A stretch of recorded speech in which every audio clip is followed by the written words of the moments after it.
கேரள மாநிலத்தில் பலத்த மழை பெய்து வருவதால் பொதுமக்களின் இயல்பு வாழ்க்கை பாதிக்கப்பட்டுள்ளது.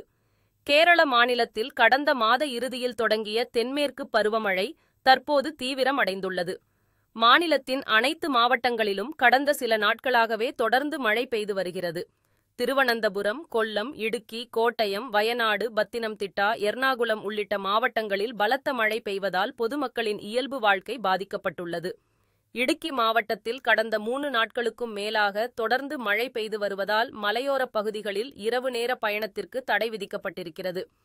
கனமழை காரணமாக கோட்டயம் மாவட்டத்தில் பல இடங்களில் வெள்ள பாதிப்பு ஏற்பட்டிருப்பதால் கல்வி நிலையங்களுக்கு விடுமுறை அறிவிக்கப்பட்டுள்ளது.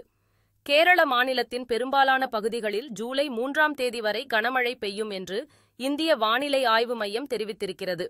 எர்ணாகுளம், இடுக்கி, திருச்சூர், பாலக்காடு, மலப்புரம், கோழிக்கோடு, வயநாடு, கண்ணூர், காசர்கோடு ஆகிய 9 மாவட்டங்களுக்கு இன்று மஞ்சள் எச்சரிக்கை விடுக்கப்பட்டுள்ளது.